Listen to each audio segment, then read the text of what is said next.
नमो ज्ञानेश्वरा नमो ज्ञानेश्वरा। निवृत्ती उदारा सोपानदेवा।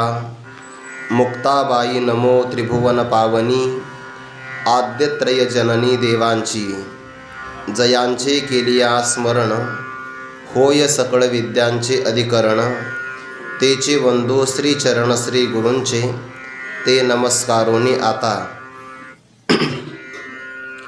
युक्ताहार विहारस्य युक्तचेष्टस्य कर्मसु युक्तस्वप्नावबोधस्य योगो भवति दुःखः।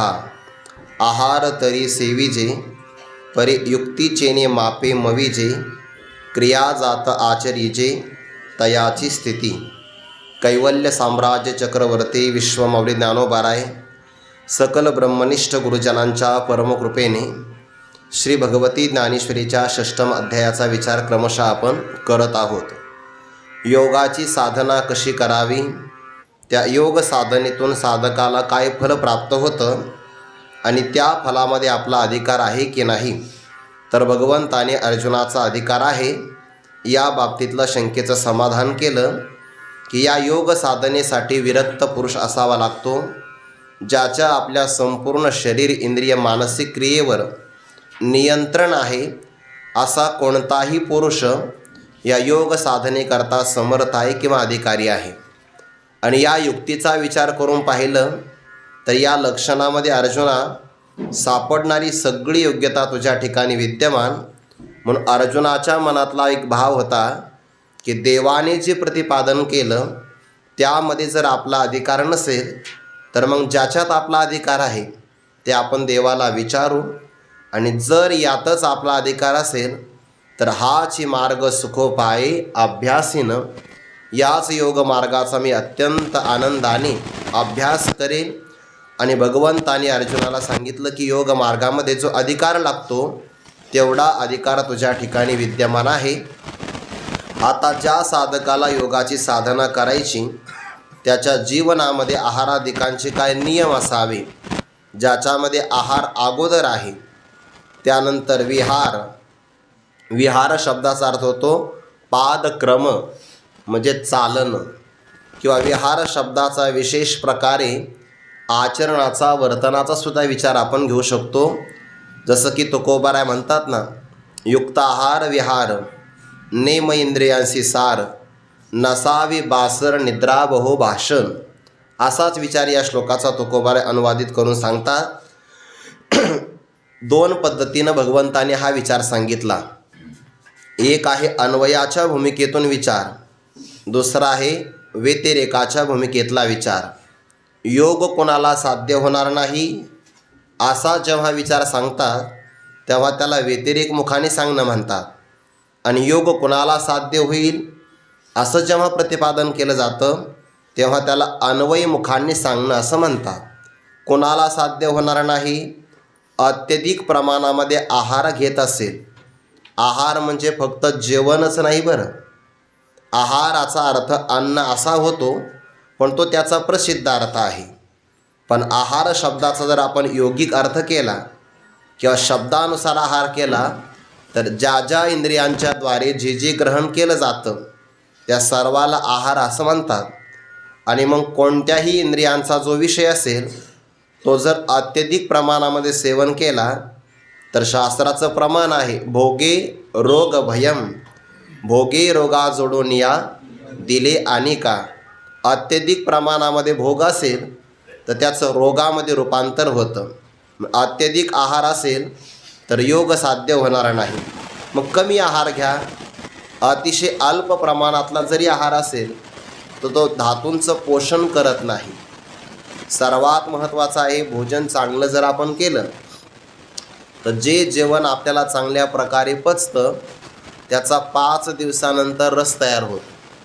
सामान्यतः आपण जे जेवण करतो त्यातला स्थूल भागाचा मलभाग तयार होतो। सूक्ष्म भागाचं जे अन्न असतं ते रसादिकांचं पोषण करतं, आणि अत्यंत सूक्ष्मातला सूक्ष्म भाग जो अन्नाचा आहे त्यापासून मन तयार होतं। पण जेवढं अन्न आपण खातो तेवढं काही मन लावून आपण चावून खात नाही। म्हणजे जेवढं अन्न प्राशन केलं जातं तेवढं पचत नाही. जितकं पचतं अन्न तितका रस तयार होत नाही. जेवढा रस तयार होतो तेवढं रक्त तयार होत नाही. म्हणजे आज सेवन केलेलं अन्न त्याचं जर सप्तधातूच्या शेवटच्या धातूपर्यंत रूपांतर व्हायचं असेल तर कमीत कमी 35 दिवसांचा कालावधी लागतो. या सगळ्याला 5-5 दिवस लागतात. जे अन्न आज मन लावून आपण जेवलो आहे तर त्याचा 5 दिवसाने रस तयार होईल. रसापासून 5 दिवसाने रक्त तयार होईल. असं करता करता सप्तधातू 7-5-35 एवढा कालावधी त्याला लागू शकतो. इतकी त्याच्यामध्ये सूक्ष्मता आहे.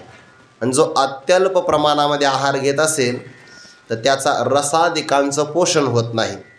म्हणजे ज्याच्यामध्ये शरीरामध्ये ऊर्जा नसेल, शक्ती सामर्थ्याचा अभाव असेल तर त्याला साधना कशी करता येईल? कारण योगाच्या साधनेमध्ये उष्णता तयार होते आणि तीसुद्धा सहन करता आली पाहिजे. याकरिता आहाराचा समन्वय असावा. अत्यधिक असेल नाही साध्य होणार, अतिशय अल्प असेल साध्य नाही होणार. जो अत्यधिक प्रमाणामध्ये झोप घेतो तर त्याचं आयुष्य नष्ट होतं. योगाच्या बाबतीमध्ये असं म्हटलं आहे, सतुदीर्घ काल नैरंतर्य सत्कारा सेवितो दृढभूमी. योगाची साधना कशी करावी? दीर्घकाल करावी, पण त्यामध्ये सातत्यसुद्धा असावं.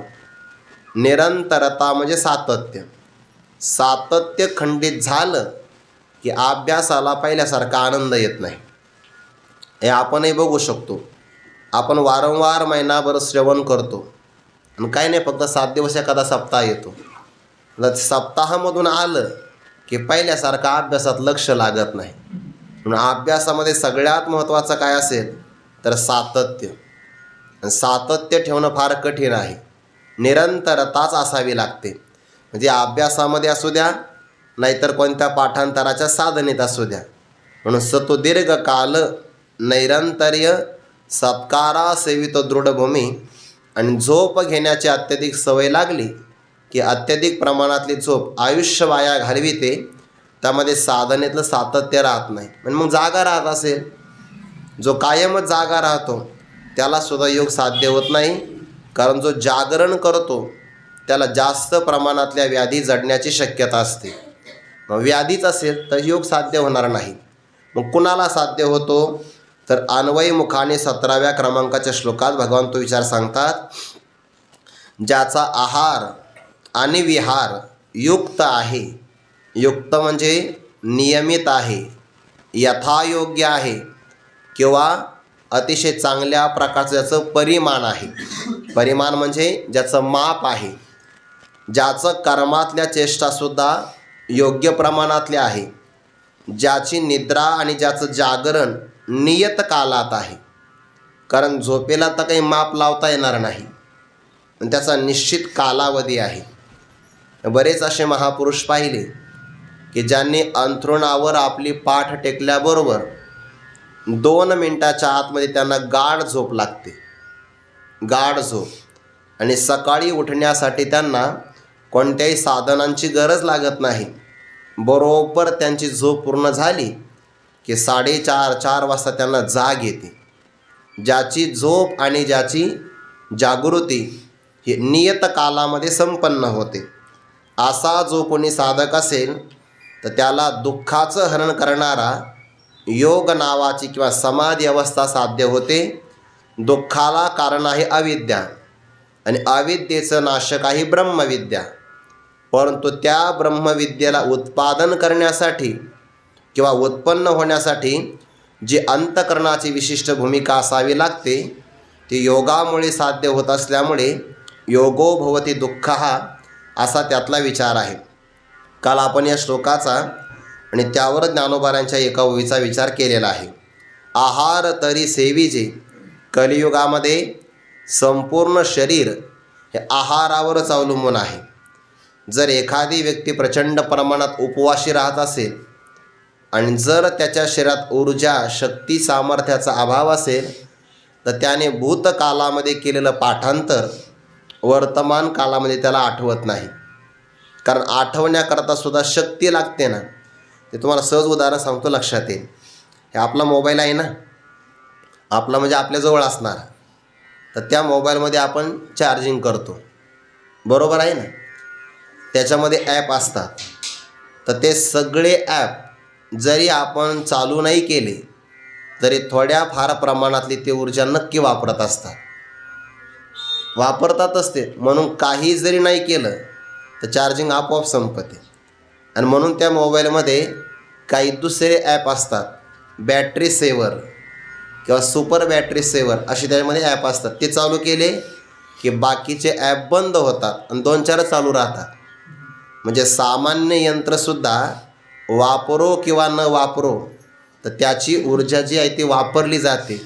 इथं जर असं आहे तर आपल्या शरीरात नाही का, ना आपल्या शरीरामध्ये सुद्धा कायम ऊर्जा वापरली जाते. आणि त्या ऊर्जेसाठी जर पुरवठा कोणता असेल तर तो आहारापासून होतो. म्हणून ज्ञानोबा म्हणतात, आहार तरी सेविजे. आहाराचं तर नक्की सेवन करावं. त्यातही पुन्हा आहे, मानवी प्रकृतीला आवश्यक असणारा आहार आहे शाकाहार. या व्यतिरिक्त जर आहार घेतला तर तो मानवाच्या मानसिक शक्तीला आणि बौद्धिक सामर्थ्याला क्षती पोचविणारा आहे. पण आहार सेवन करावा, पण त्यामध्ये माप असावं, तो मापाने मोजावा. आणि या बाबतीतले काल आपण काही निकष पाहिले की आहार आपल्या सामर्थ्यानुसार कसा घ्यावा. हितभूक, मितभूक, ऋतभूक, अशाकभूक आणि अभूक.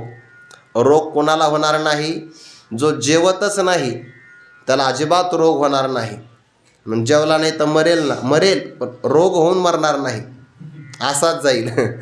अशाकभूक, जो जास्त प्रमाणातला भाजीपाला खाणारच नाही त्यालाही रोग होणार नाही. जो हितकारक भोजन करतो, मोजकं जेवतो आणि ऋतूकालानुसारच जेवतो.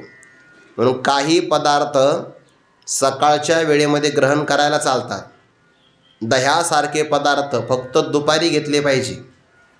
आणि सायंकाळचं भोजन अतिशय साधं असावं. सायंकाळी चुकूनही दही खाऊ नये, ताकही घेऊ नये, चक्का तोही घेऊ नये. त्या दह्यापासून तयार केलेलं पनीर, आता तर हल्लीच्या काळात असं आहे की जास्त प्रमाणामध्ये उशिरा जेवलं जातं. त्या हल्लीच्या काळात स्पर्धा लागली, कोणतीही भाजी घ्या त्याच्यात पनीर राहतंच. आता प्रश्न असा पडतो की गायींची संख्या कमी झालेली आहे. सगळ्या देशामध्ये चहाला दूध लागतं, पिण्यासाठी दूध लागतं, मिठाई तयार करायला दूध, दही, चक्का म्हणतात, श्रीखंड म्हणतात, ते सगळं करण्यासाठी दूध लागतं. आणि एवढं दूध येतंच कुठून.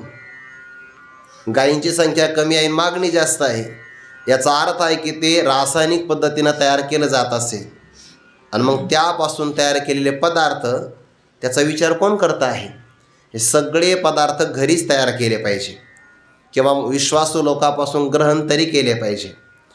म्हणजे ते रासायनिक दूध घेण्यापेक्षा ज्या दुधामध्ये जास्त पाणी आहे ते घेतलेलं चांगलं. कमीत कमी ते तापून पाणी तरी आपल्याला सामान्य कमी तरी करता येईल. रसायन कसं बाजूला काढणार. आहार सेवन करावा, पण त्याला युक्तीचं माप असावं. या युक्ती आहे, हितभूक असावं, मितभूक असावं, ऋतूकालानुसार असावं. रात्रीचं भोजन अतिशय सामान्य असावं, कारण अग्नीचं साह्य त्यामध्ये नसतं. आणि जितकं लवकरात लवकर भोजन करता येईल तेवढं लवकरात लवकर भोजन केलं पाहिजे. कधीकधी आपल्याला प्रवासाचा अनुभव येतो. प्रवासामध्ये बऱ्याच गोष्टी आपल्या हातात नसतात. त्या काळामध्ये वेळेचं उल्लंघन होऊ शकतं, मान्य आहे, तिथं लवचिकता असावी. पण कधीकधी आपण कीर्तनावरून येतो ना, तर रस्त्याच्या बाजूला असणाऱ्या खानावळी यांच्यासमोर प्रचंड प्रमाणात ग्राहकांची गर्दी असते. आणि ती किती वाजता असते. 11, 12, 12:30, 1:30, 2. आणि लोक म्हणतात त्याला डिनर. जितक्या रात्री उशिरापर्यंत जेवायचं. परिणाम असा होतो, जठरातला जो अग्नी तो मंद झालेला आहे आणि अन्न प्रचंड प्रमाणात घेतलं जातं. तो अन्न तर काही पचलं जात नाही. जे जास्त उशिरा जेवतात त्यांचं पोट साफ होण्याचा गंभीर प्रश्न असतो.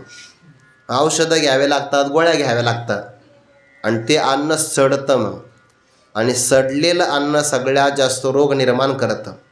म्हणून आहाराच्या बाबतीमध्ये थोडं सावधच राहिलं पाहिजे. आहार तरी सेवीचे, परयुक्तीचे ने मापे मवीचे. त्याला माप असावं. आपल्याला किती पचू शकतं किंवा आपण किती खाऊ शकतो. आणि प्रत्येक व्यक्ती आपल्या क्षमतेच्यापेक्षा जास्त खाऊ शकत नाही. जितकी जागा असेल तितकंच मनुष्य अन्न खाऊ शकतो. नाही म्हणजे त्यांनी आग्रह केला मग मला टाळता येईना. अरे पण जागा आत पाहिजे ना. ते आपलं पोटही आपल्याला सांगतं. आणि भोजन करताना आनंद मिळतो, तो सहज मिळाला पाहिजे. युक्तीचे ने मापे मवीचे. पुढचा भाग असा आहे, क्रिया जात आचरीजे तयाची स्थिती. त्याच स्थितीने, कोणत्या स्थितीने?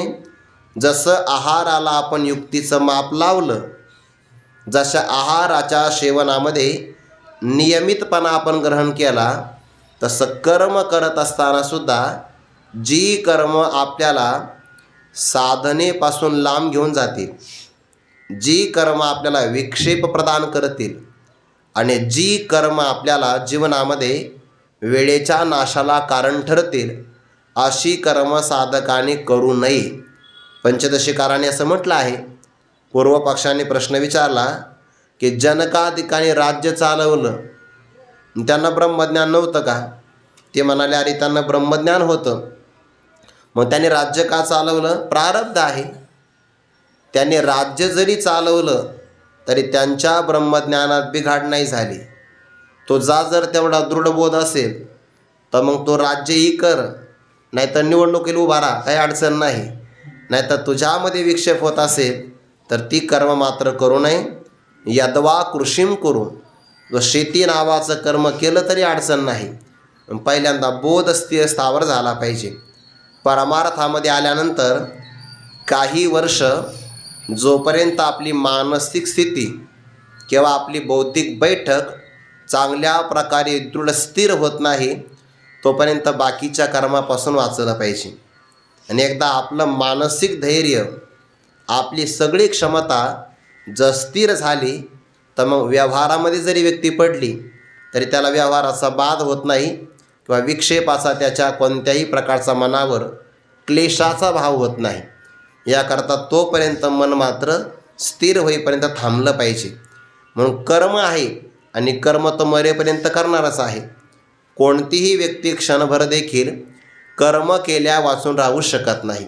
नाही कश्चित क्षणमपि जातुतिष्ठत्य कर्मकृत कार्यते हे वश कर्म सर्व प्रकृतीजेर गुणैहि. जव प्रकृतीचे अधिष्ठान तव सांडी मांडी हे अज्ञान. जे चेष्टाधीन, चेष्टा ते गुणाधीन आपैसी असे. कर्म केल्या वाचून क्षणभर देखील कोणी राहू शकत नाही. कर्म तर करावीच लागतात, पण कर्म अशी करावी की जी आपल्या साधनाला बळकटी आणेल. क्रिया जात आचरीजे तयाची स्थिती. 50व्या क्रमांकाची आता ओवी. मापी तला बोल बोलीजे, मितलिया पाऊली चालीजे. निद्रेही मान दिजे, आवसरे एके. ते निद्रेही मान दिजे, ज्ञानोबाने शब्द ठेवला आवसरे एके. एखाद्या प्रसंगाला, कायम असं नाही. असा शब्दसुद्धा तोलून ठेवावा लागतो. नाही तर काही माणसं फक्त त्या मागचा पुढचा विचार न करता तेवढंच ग्रहण करता. ज्ञानोबानेच म्हटले निद्रेही मान दिजे. अरे पण पुढे आहे ना अवसरे एके, ते नाही वाचत कोणी. मापी तला बोल बोलीजे. मानवाला इतर पशुपेक्षा वेगळं करून दाखवणारा कोणता घटक असेल तर ती वाणी आहे. परमपूजनीय डोंगरेजी महाराज म्हणायचे त्यांच्या प्रवचनामध्ये की मानवाने पाणी आणि वाणी जपून वापरली पाहिजे.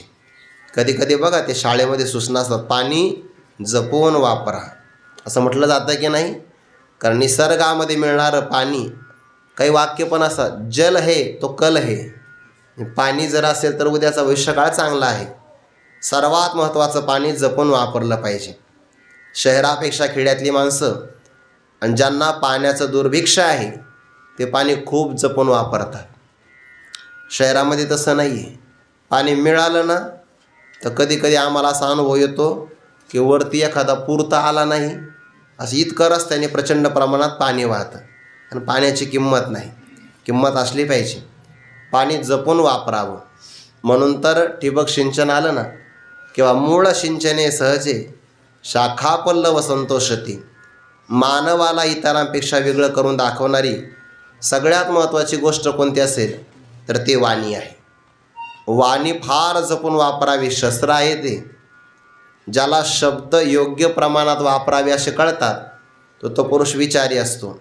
महाभारतामध्ये असं म्हटलं आहे की जो कमी बोलतो तो जास्त काम करतो, जो जास्त बोलतो तो नुसतंच बोलतो, काम फार कमी करतो किंवा करतच नाही.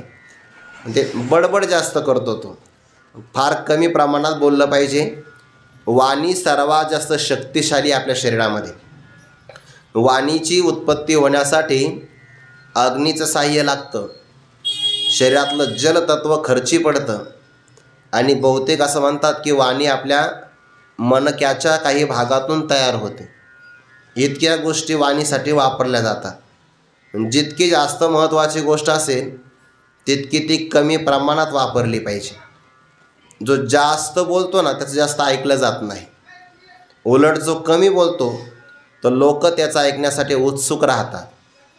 कावळा वर्षभर ओरडतो, लोक लक्ष देत नाही.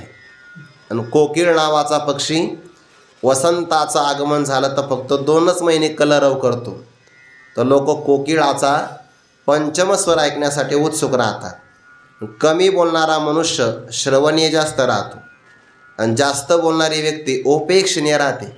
माणसं म्हणतात सुद्धा तो फार बडबड करतो, त्याला कळत काहीच नाही, नुसताच बडबड करतो असं म्हणतात की नाही.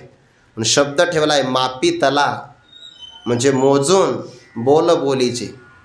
हे प्रवचनकारांनी मोज बोललं पाहिजे, कीर्तनकारांनी सुद्धा वेळेतच बोललं पाहिजे.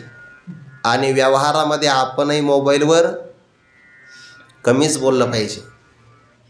पाठीमागच्या कालामध्ये ते बोलण्यासाठी पैसे असायचे, त्यामुळं मग जितके पैसे खर्च होईल तर तितकं कमी बोललं जायचं. खरं तर सरकारने ते अजून सुरू करायला पाहिजे. आता हल्लीच्या काळामध्ये काय आहे, किती बोला, अनलिमिटेड प्लॅन्स म्हणतात त्याला. कितीही बोला, रात्रभर बोला आणि दिवसभर बोला, पण ते बोलण्यामध्ये ऊर्जा किती खर्च होते आहे.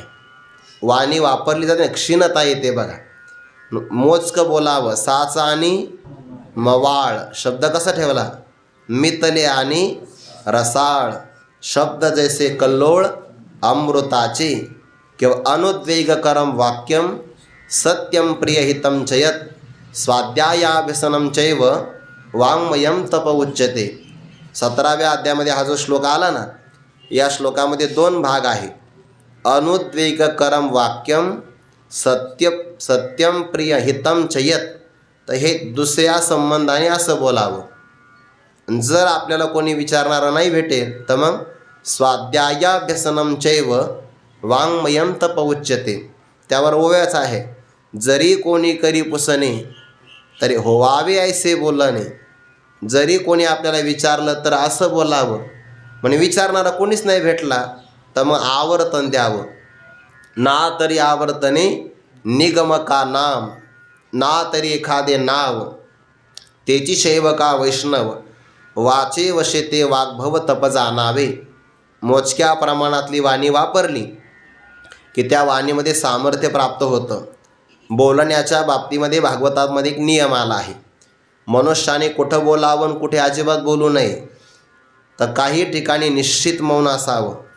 तर त्या मौनाच्या बाबतीमध्ये मलमूत्र का करिता स्नान, जप होम आणि यजन, उभय संध्याकाळी जान, निश्चित मौन असावे. एखादा शब्द मागे पुढे होऊ शकतो. मलमूत्र का करिता स्नान, आपण स्नान करत असताना मौन असावं. स्नानामध्ये बडबड करू नये. स्नान करताना मौन असावं. मलमूत्राचा त्याग करतानाही मौन असावं. यामध्ये अध्यात्मही आहे आणि यामध्ये विज्ञानही आहे. म्हणून आपल्याकडे डोक्याला वस्त्र बांधावं आणि मग मलमूत्राचा त्याग करावा. त्या ठिकाणी तिथे काही माणसं व्यस्त राहतात, कानाला असा फोन लावतात बघा, किंवा गाडीवर चालताना रस्त्यावर दिसतंय बघा, असा तिरकस होतो तो मानेनं, म्हणजे खांद्यामध्ये आणि कानामध्ये फोन. एवढी काय घाई काय माहिती.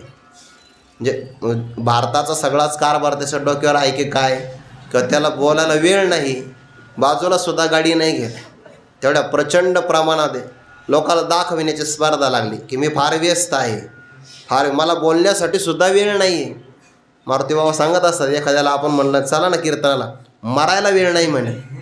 आज त्याला काय वेळ लागतो, ते मारावंच लागतं. तरी व्यस्तता दाखवता. मलमूत्र विसर्जन करताना बोलू नये, मोबाईलवरही बोलू नये आणि इतरांना सुद्धा बोलू नये. स्नान करताना मौन असावं. आपण जप करतो, देवपूजा करतो किंवा यज्ञ करतो, यज्ञामध्ये सुद्धा बडबड करू नये. मग तो यज्ञ साक्षात अग्नीमध्ये हवन करण्याचा असेल, नाहीतर मग उदरभरण नोहे जाणीजे यज्ञ कर्म, हा सुद्धा यज्ञच आहे. तर याही यज्ञामध्ये मौनच असावं. आणि उभय संध्याकाळी जाण निश्चित मौन असावे. सूर्योदयाच्या प्रसंगाला, सूर्यास्ताला, संध्याकाळामध्ये, हे संध्येचे काळ आहे ना, त्रिकाल संध्या करतो आपण, तर त्या बाबतीमध्ये मौन असावं. शब्द ठेवला आहे, मापितला बोल बोलीचे. शब्द असा मोजून बोलला पाहिजे. आपल्या शब्दाला जर पैसे लागले तर माणसं खर्चच नाही करणार. शब्दाला असं काही ना काहीतरी लावलं पाहिजे की तू जर दिवसभरामध्ये 1000 शब्द बोलला की तुला 100 रुपये दंड. सगळे माणसं मौन राहतील, आणि मौन राहिले त्या जगतातले सगळे कल संपतील. सगळे हे कल कशामुळे होतात, सगळे शब्दाने शब्द वाढत जातो, दुसरं काहीच कारण नाही. ते तुम्हाला असं म्हणले, यावर तुमची प्रतिक्रिया काय? आमची एकच प्रतिक्रिया, तू काहीच विचारू नको, एवढीच प्रतिक्रिया. हे शब्दाने शब्द वाढवत जातात. हा तुम्हाला असं म्हणला आणि यावर तुमचं म्हणणं काय? मग हा असं म्हणला की तो तिसरंच काहीतरी म्हणतो. शब्दच आहे की नाही सगळे. सोशल मीडियावर काही माणसं बोलतात आणि काही टाईप करतात, दोघं शब्दच वापरतात. फक्त एक मुखाने शब्द वापरतो आणि एक आपल्या जीवनातला अनमोल वेळ खर्च करून शब्द फक्त लिहित बसतो. दोघंही शब्दच वापरतात. फक्त एकाचा वर्णात्मक शब्द आहे आणि एकाचा ध्वन्यात्मक शब्द आहे, दोघेही खर्चच करतात. तर ते मापितला बोल बोलीची. ज्ञानोबारायत महापुरुषाचं लक्षण सांगतात बघा. तो बोलतो कसा, अवसरोचित बोलणे तयाही आती. बोलतच नाही असं नाही, बोलतो, पण अवसराला उचित असणारच बोलतो. ते हस्तामलक अगोदर बोललेच नाही. 8 वर्षापर्यंत मौन. मग कधी बोलले? जेव्हा श्रीमद जगद्गुरू शंकराचार्यांनी प्रश्न विचारला, कस्त्वं शिशो, आणि तेव्हाच ते बोलले. तोपर्यंत बोललेच नाही. मापितला बोल बोलीची. मोजकं बोलावं, नाहीतर बोलून बोलून आपली आतमध्ये असणारी छाती कोरडी होऊ शकते. म्हणजे ज्याला जास्त बोलायचं असेल त्याने जास्त प्रमाणामध्ये तूप खाल्लं पाहिजे, कारण तुपाने अग्नीची वाढ होते आणि अग्नीच्याच माध्यमातून वाणी तयार होते आणि त्याकरता सामर्थ्य मिळतं. मापितला म्हणजे मोजका. विविक्तक्षेवी लघवाशी यत वाक्काय मानसः ध्यानयोगपरो नित्यं वैराग्यं समुपाश्रितः. विविक्तसेवी लघवाशी, लघु आशी, अत्यल्प प्रमाणात भोजन करणारा, कमी प्रमाणात जेवणारा. आणि संयम यत वाक्काय, वाणी, काया म्हणजे शरीर आणि मन, या सर्वामध्ये तो कमी बोलणारा आहे, संयम करणारा आहे. मापितला बोल बोलीचे. मोजकं बोलावं. आपण आठवड्यामधून एखादा दिवस असा निवडला पाहिजे की आपण दिवसभर मौन राहावं, किंवा दिवसभरातला असा एक वेळ निवडला पाहिजे की त्या वेळापर्यंत मी जास्त बोलणारच नाही. प्रसंग आला तर मोजकं बोलेन. कमीत कमी 1-1.5 वाजेपर्यंत मी मोबाईलच वापरणार नाही. असा संयम केला तरी चालतो. लोकांना सांगायचं की मग तुम्ही मला 1:30च्या नंतर फोन करा, असं सांगायचं. सवय लागते. नाहीतर आपण कधीही फोन उचलला की लोकांना वाटतं हे कायमच उपलब्ध आहे. म्हणजे तारतम्य नाही पाहत, 12:30लाही रात्री फोन येऊ शकतो. मग अशी सवय आपणच लावित असतो लोकांना. प्रसंगामध्ये थोडं सावध राहिलं पाहिजे. मापितला बोल बोलीचे. मितलिया पाऊली चालीचे. चालावं कसं? ते सुद्धा परिमित पावलांनी चालावं, मोजकं चालावं.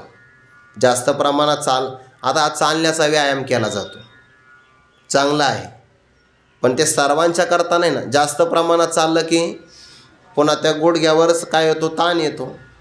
जास्त प्रमाणात चालणं हाही चांगला व्यायाम नाही. म्हणून आपल्या भारतीय संस्कृतीमध्ये व्यायाम कोणता सांगितला माहिती आहे का? सूर्यनमस्कार, योगासनं, प्राणायाम, ध्यानधारणा, त्याला आता इंग्रजीत आपण मेडिटेशन म्हणतो. तर हे व्यायाम सांगितलेले आहे. हे जेवढे जास्त करता येईल तेवढे करावे. म्हणून जसं भारतीय वातावरण आहे तसेच आपली व्यायाम पद्धती आहे. आपल्याकडे संगीतसुद्धा शांत रसातलं आहे आणि व्यायाम पद्धतीसुद्धा शांत रसातलीच आहे. हल्लीच्या काळात व्यायामाकरता जातात ना लोक, व्यायामशाळेमध्ये, जिममध्ये. आता ते व्यायाम केलं की प्रचंड प्रमाणात श्वास वाढतो, रक्तपुरवठा वाढतो आणि लगेच काही माणसं पाणी पण पितात. तर ते घातक आहे. म्हणजे चालण्यावरून विषय निघाला म्हणून चालणं चांगलंच आहे, पण ते सुद्धा मोजकं असावं, सगळ्या गोष्टीला माप असावं. म्हणजे काय, थोडक्यामध्ये अति सर्वत्र वर्जित. अत्यधिक प्रमाणातली कोणती पण गोष्ट सर्व ठिकाणी ती वर्जच केली पाहिजे. मितली या पाऊली चालीजे, मोजक्याच पावलाने चालावं. किती चालावं? काल आपण श्लोक पाहिला, योजनान्न परम गच्छेत. एका दिवसाला एका योजनापेक्षा जास्त साधकाने चालू नये, जास्त त्याने संचरण देशाटन करू नये. जास्त प्रमाणात जर तो प्रवासच करत राहिला तर साधनेला वेळ कुठं भेटेल?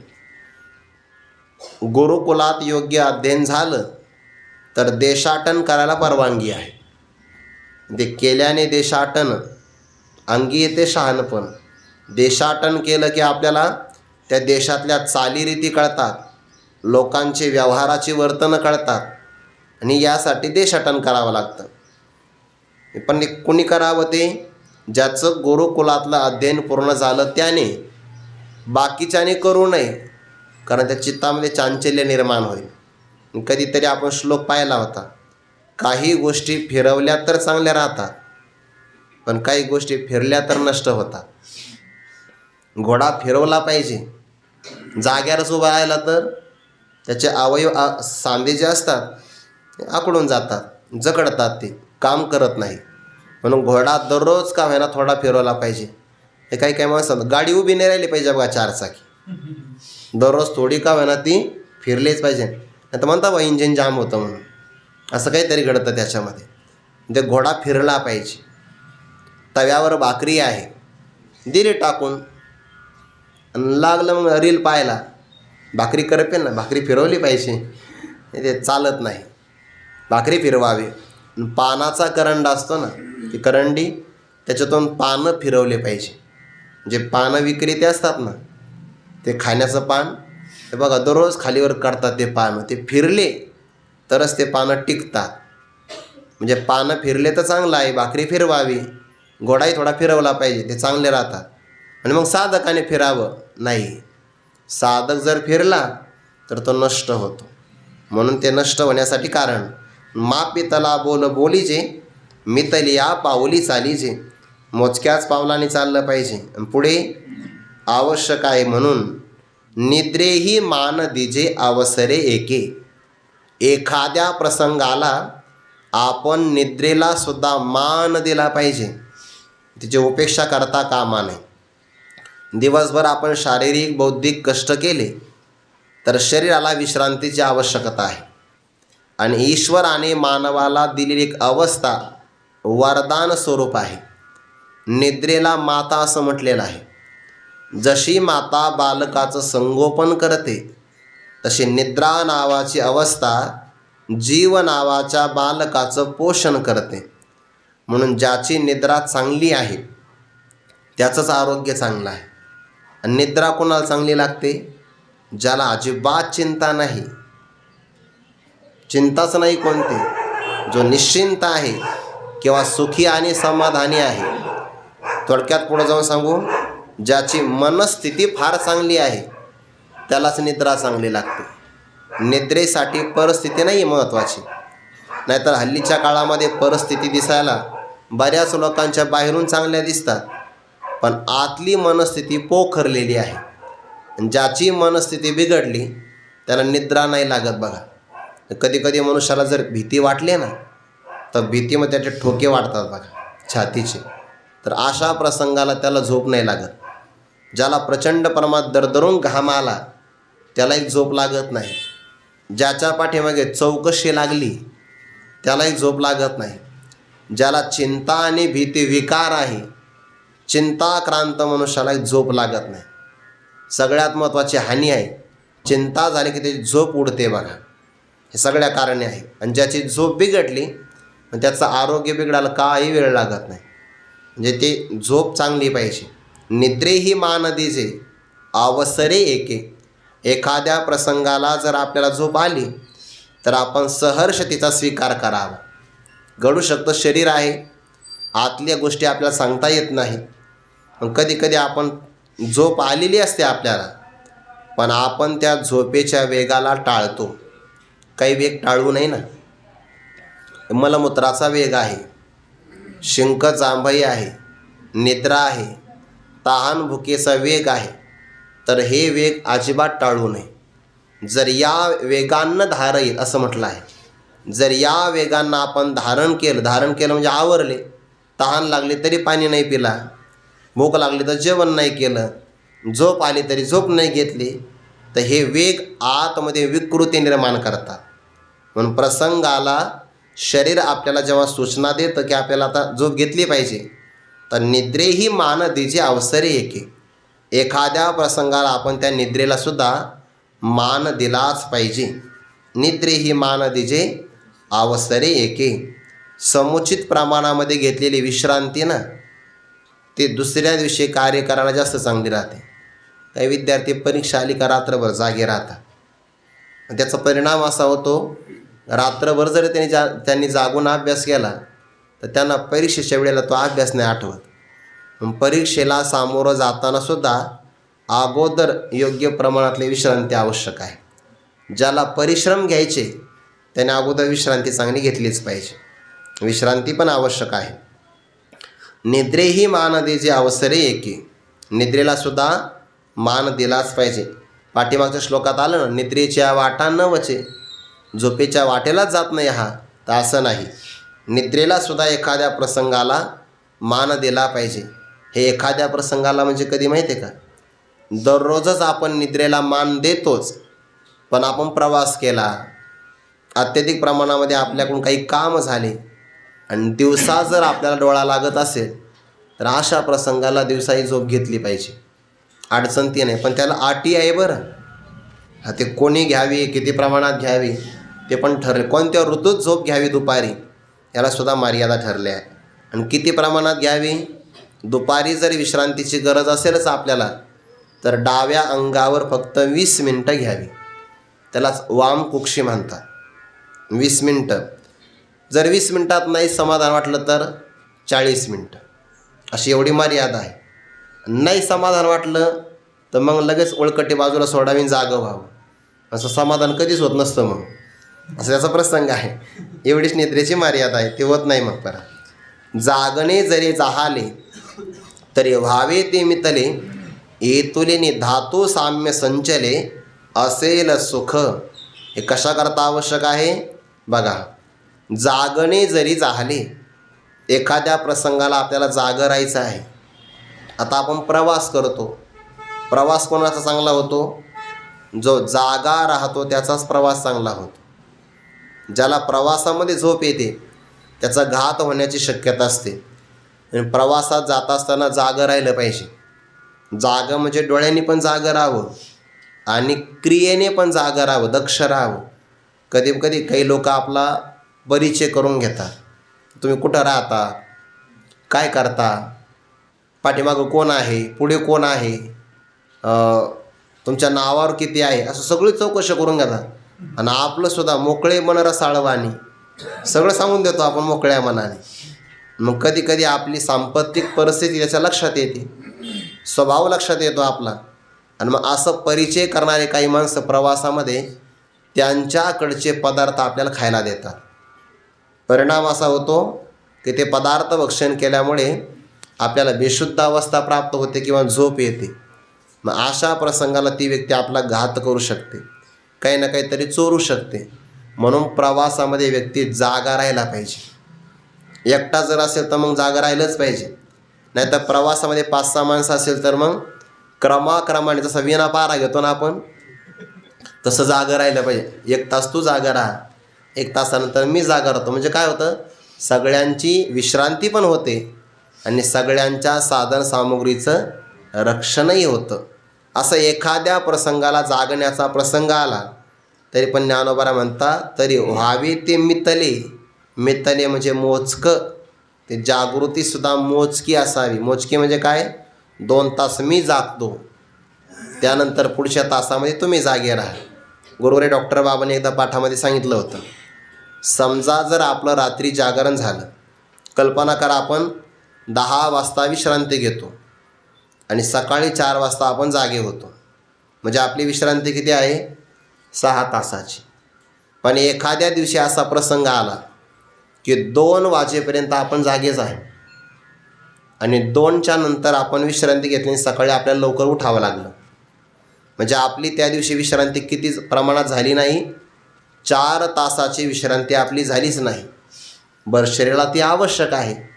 मग आता त्या विश्रांतीची असणारी भरपाई कशी करायची, तर दुसऱ्या दिवशी आपण जागं झाल्यानंतर जेवण करण्याच्या अगोदर जेवढं आपलं जागरण झालं त्याच्या निम्म्या प्रमाणातल्या वेळामध्ये विश्रांती घ्यावी. म्हणजे रात्री जर आपण 4 तास जागरण केलं असेल आणि आपण सकाळी जर 11 वाजता भोजन करणार असाल तर त्याच्या अगोदर आपण 2 तास रिकाम्या पोटी विश्रांती घ्यावी. जेवणाच्या अगोदर बरं, जेवणाच्या नंतर नाही. जेवणाच्या अगोदर घेतली गेलेली विश्रांती रात्रीचं असणारं जागरण त्याची ती भरपाई करू शकते. रात्री 4 तास जागरण झालं असेल तर दिवसात 2च तास विश्रांती घ्यायची. किंवा रात्रभर एखादी व्यक्ती जागी आहे तर मग त्याने दुपारी जेवणाच्या अगोदर 3 तास त्याला विश्रांती. ते जेवणाच्या अगोदरची अर्धी विश्रांती रात्रीच्या पूर्ण विश्रांतीला पूर्ण करते. जागणे जरी झाले तरी व्हावे ते मितले, तरी ते मोजक्या प्रमाणातलंच असावं. एवढ्याने काय होईल, एवढ्याने परिणाम असा होईल, येतुलेनी धातू साम्य संचले असेल सुख. आपल्या शरीरामध्ये जे धातू आहे ना, सप्त धातू, रसापासून सुरुवात होते तर आधी शुक्रापर्यंत हे सगळे धातू, किंवा कफ, वात आणि पित्त ते समप्रमाणात असावे लागतात.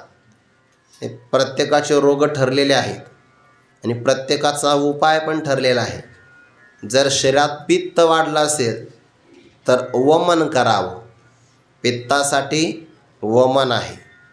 जर आपला कफ वाढला असेल तर मग लंघन करावं, म्हणजे उपवाशी राहावं.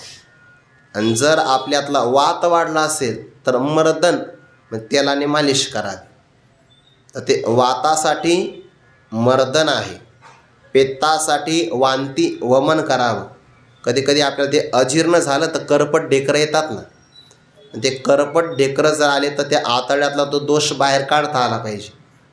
मग एकतर असे काही पदार्थ घ्यावे की पोट साफ झालं पाहिजे. तर त्याला लिंबू पाणी हे सगळ्यात चांगलं, थोडं त्याच्यात मीठ असावं, मग त्याने स्वच्छ होऊन जातं सगळं पोट.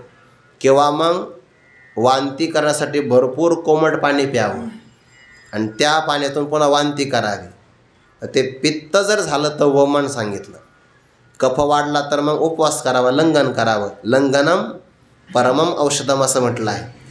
कधी पण आपण आजारी पडलो तर पहिला उपचार कोणता, उपवासी राहावं, काहीच खाऊ नये. मग शरीराला काय करतं, दुरुस्त करतं.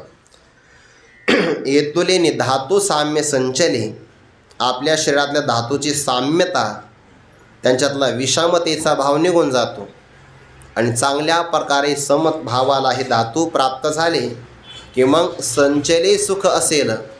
आपल्या शरीरामध्ये संचलेलं विद्यमान असणारं सुख आपल्याला प्राप्त होतं.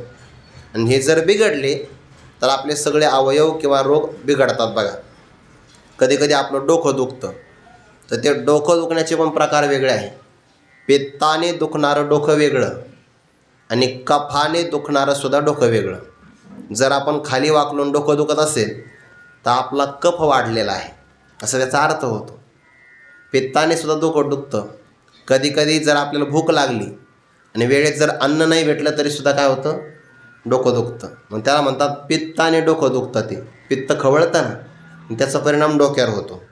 येतुलेने धातू साम्य संचले असेल सुख, धातूंच्या समानतेचा भाव प्राप्त होईल आणि आरोग्याचं सुख प्राप्त होईल. ऐसे युक्तीचे आणि हाते, जै इंद्रिया ओपीचे भाते, ते संतोषाशी वाढते मनची करी. गुरुवारी मारुती बाबा सांगतात पाठामध्ये, आरोग्याचं सुद्धा एक सुख असतं बघा. देही आरोग्य नांदते, भाग्य नाही या परते, असं बाबांचं एक वाक्य असतं. आरोग्याचं सुद्धा सुख असतं.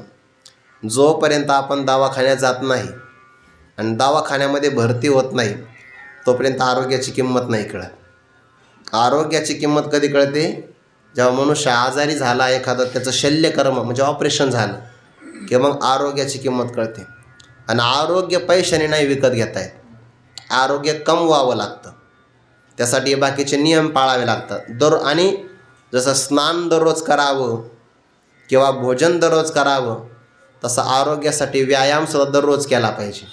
तेव्हा ते आरोग्य प्राप्त होतं. आरोग्य पैशाने नाही मिळत. मिळालं असतं तर श्रीमंत सगळे लोक आरोग्य संपन्न झाले असते, पण त्यांना जेवढे रोग आहे तर तेवढे रस्त्यावर खडी फोडणाऱ्या लोकांनासुद्धा नाही.